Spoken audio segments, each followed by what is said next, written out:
Every day, I face challenges. My city needs me, and I am ready. What is the big thing today? Why you call me so early? History has been created today. Sir, actually, I was waiting for you. I'm a journalist. I need your time, please, sir. Okay, please come. Thank you, sir. Thank you so much.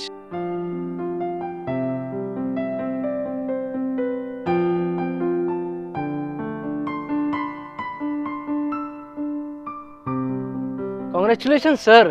You made it. Today is your day. Indeed, it is a big win. Thank you so much. May I know about your story? What is in my story, my friend? I'll tell you the story of my hero, Who is your hero? Can you tell me about the hero of your story? Sir Syed Ahmad Khan, the man of vision and wisdom.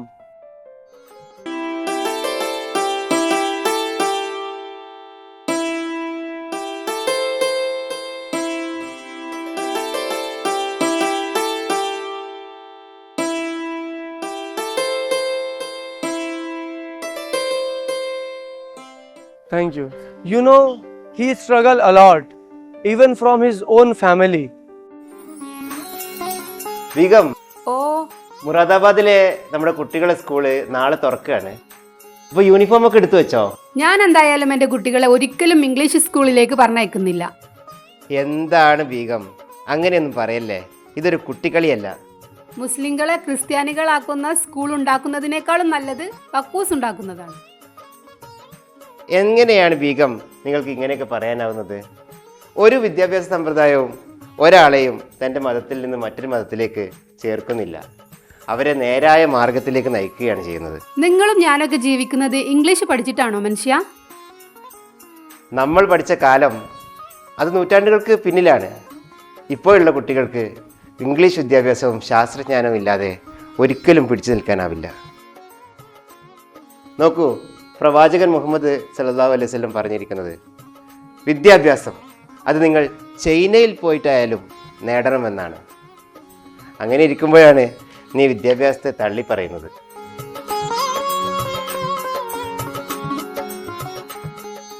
They also used to oppose Sir Syed.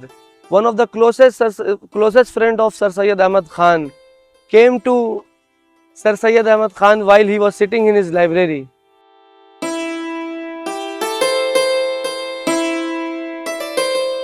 നിങ്ങൾക്കെതിരെ ഉലമാക്കൾ ഫത്വകളും സാധാരണക്കാർ പരാതികളും ഉയർത്തുന്നുണ്ടല്ലോ. അങ്ങനെയാണോ? ഇസ്ലാമിൽ നിന്നും ആളുകളെ വഴിതെറ്റിച്ച് ക്രിസ്തുമതത്തിലേക്ക് ചേർക്കാനുള്ള ശ്രമമാണെന്നാണ് ആളുകൾ പറയുന്നത്. താങ്കളും അങ്ങനെ കരുതുന്നുണ്ടോ? ഒരിക്കലുമില്ല. ഞാൻ നിങ്ങളുടെ കാഴ്ചപ്പാടിൽ വിശ്വസിക്കുന്നു. പക്ഷേ സയ്യിദ് സാബ്, താങ്കളെ കുറ്റപ്പെടുത്തുന്നതിൽ ഭൂരിഭാഗവും താങ്കളുടെ കാഴ്ചപ്പാടുള്ളവരും ന്യൂനപക്ഷവുമാണ്. ബദർ മുതൽ കർബല വരെയുള്ള ചരിത്രം ഓർമ്മയില്ലേ? എന്നും സത്യത്തിൻ്റെ ഭാഗത്ത് ന്യൂനപക്ഷമായിരുന്നു.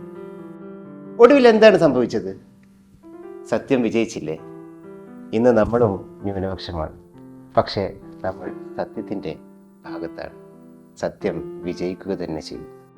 പിന്നെ അവർ ഉന്നയിക്കുന്ന ആരോപണങ്ങൾ വിദ്യാഭ്യാസം അതൊരിക്കലും മനുഷ്യനെ വഴിതെറ്റിക്കുകയില്ല. മറിച്ച് വിദ്യാഭ്യാസം ഒരു മനുഷ്യനെ പ്രബുദ്ധമാക്കുകയാണ് ചെയ്യുന്നത്. വിദ്യാഭ്യാസം ഒരിക്കലും ഒരു മനുഷ്യനെ മതത്തിൽ നിന്നും വേറിട്ട് പോകാൻ അനുവദിക്കുന്നില്ല. വിദ്യാഭ്യാസം ആ മനുഷ്യനെ അവൻ്റെ മതത്തിൽ നിലനിർത്തുന്നു. വിദ്യാഭ്യാസത്തിന് ഒരുപാട് മനസ്സുകളെ മാറ്റാൻ കഴിയും. അങ്ങനെ നമ്മുടെ സമൂഹത്തെയും മാറ്റാൻ കഴിയും. നമ്മൾ ഒരു വലിയ ദൗത്യത്തിൻ്റെ പാതയിലാണ്. നമ്മളത് തുടർന്നു പോവുക തന്നെ ചെയ്യും.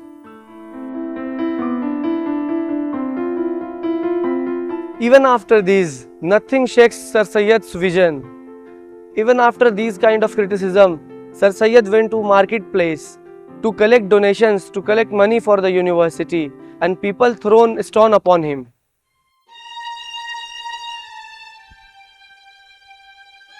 ആര് എന്തു തന്നെ തന്നാലും അത് ഞാൻ സന്തോഷത്തോടെ സ്വീകരിക്കും. പ്രവാചകൻ്റെ തായിഫിലെ ചരിത്രം ഓർക്കുമ്പോൾ ഇതെല്ലാം വളരെ നിസ്സാരം.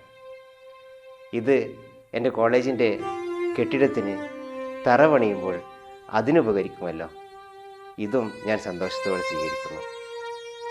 Not only to common people, Sir Sayyid also went to Nawabs and kings to collect donation and money for the university, for the madrasa.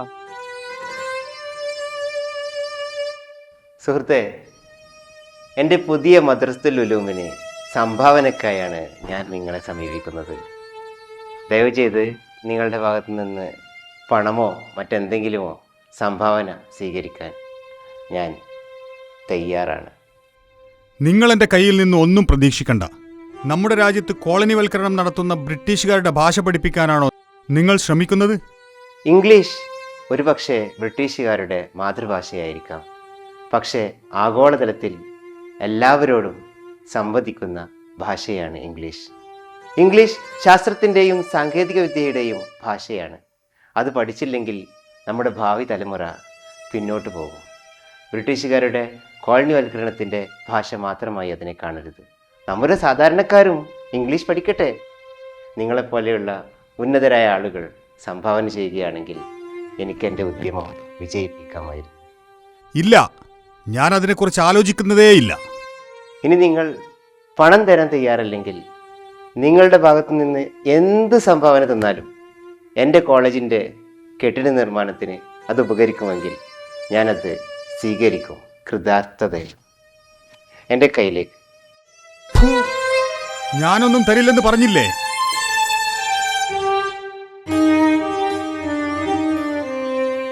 ചിലർക്ക് ധാരാളം ധനമുണ്ടാകും, അവർ അത് ദാനം ചെയ്യുന്നു.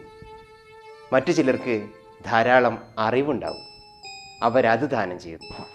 പക്ഷെ മറ്റു ചിലർക്ക് വെറും ആട്ടും തുപ്പും മാത്രമാണ് കിട്ടിയിട്ടുണ്ടാവുക. അവർക്ക് അതല്ലാതെ മറ്റെന്താണ് ദാനം ചെയ്യാൻ കഴിയുക? സുഹൃത്തെ, നിങ്ങളുടെ ദാനം എന്തു തന്നെയായാലും നിങ്ങൾ മനസ്സറിഞ്ഞു തരുന്നത് ഞാൻ സന്തോഷത്തോടു കൂടി സ്വീകരിക്കും. കാരണം ഇത് എൻ്റെ മദ്രസക്കുള്ളതാണ്. ഇത് ഭാവിയിൽ വലിയൊരു യൂണിവേഴ്സിറ്റി ആവേണ്ടതാണ്. അവിടെ ഉത്ഭുതരായ ജനങ്ങളുണ്ടാവും. ജാതി മതവർഗ ഭേദമന്യേ എല്ലാവരെയും പഠിപ്പിക്കുന്ന ഒരു മഹത്തായ ഒരു സ്ഥാപനമുണ്ടാവും. അവിടെ ജനങ്ങളെ വഴിതെറ്റിക്കുകയല്ല, ജനങ്ങളെ ഏതെങ്കിലും ഒരു മതത്തിൻ്റെ ആലയിലേക്ക് കെട്ടുകയല്ല, മറിച്ച് സ്വതന്ത്ര ചിന്തയുള്ള ഒരു കൂട്ടം മനുഷ്യരെ ഉൽപ്പാദിപ്പിക്കുന്ന ഒരു മഹനീയമായ സർവ കലകളുടെയും ഒരു ശാല, സർവകലാശാല, അലിഗഡ് മുസ്ലിം യൂണിവേഴ്സിറ്റി എന്ന് ലോകം അറിയപ്പെടുന്ന ഒരു മഹത്തായ വെളിച്ചത്തിൻ്റെ ഗോപുരം ഇന്ന് തുറക്കുകയാണ്. എല്ലാവരുടെ സംഭാവനക്കും നന്ദി.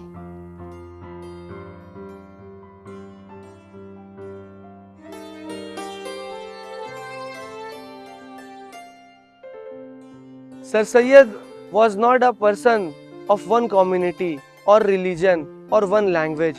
He was a person of all the persons who are deprived. He is a person, he is a leader for all the people of the world who are discriminated for the education. He is the leader of education. അസ്സലാമു അലൈക്കും. നമ്മൾ ഒരേ ധാന്യം ഭക്ഷിക്കുകയും ഒരേ കിണറ്റിലെ വെള്ളം കുടിക്കുകയും ഒരേ വായു ശ്വസിക്കുകയും ചെയ്യുന്നവരാണ്. ഹിന്ദുക്കളും മുസ്ലിങ്ങളും ഒരു മണവാട്ടിയുടെ സുന്ദരമായ രണ്ട് കണ്ണുകളാണ്. അതാണ് ഹിന്ദുസ്ഥാൻ. എൻ്റെ ഈ മദ്രസത്തുൽ ഉലൂം ഇനി വരുന്ന ആളുകളിൽ ഒരു മഹാസർവകലാശാലയായി മാറും. ലോകത്തിന് മുഴുവനും അത് വെളിച്ചമേകും. അവിടെ ഹിന്ദുവെന്നോ മുസ്ലിമെന്നോ ക്രിസ്ത്യനെന്നോ മതത്തിൻ്റെയും ജാതിയുടെയും വേഷത്തിൻ്റെയും ഭൂഷയുടെയും പേരിൽ ഭിന്നതയില്ലാതെ, വ്യത്യസ്തങ്ങളില്ലാതെ മതിലുകളെല്ലാം ഇടിഞ്ഞ് മനസ്സിൻ്റെ അതിരുകൾ ആകാശമാകും.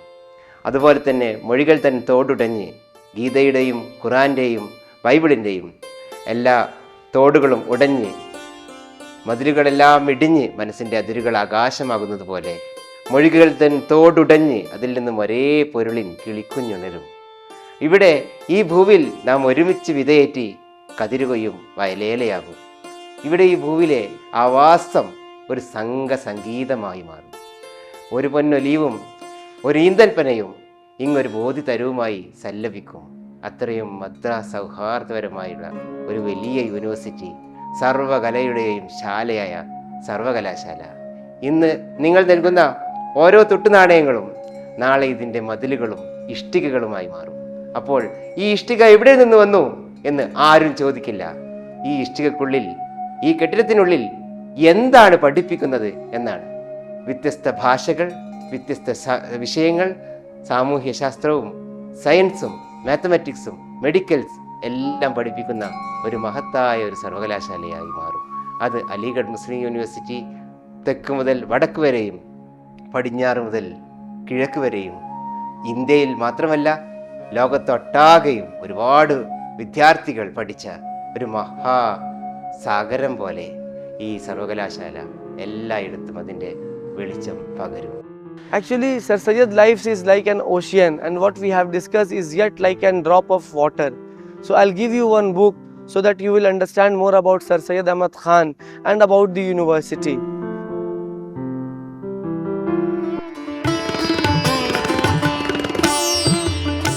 Thank you so much for your time, sir. Thank you so much.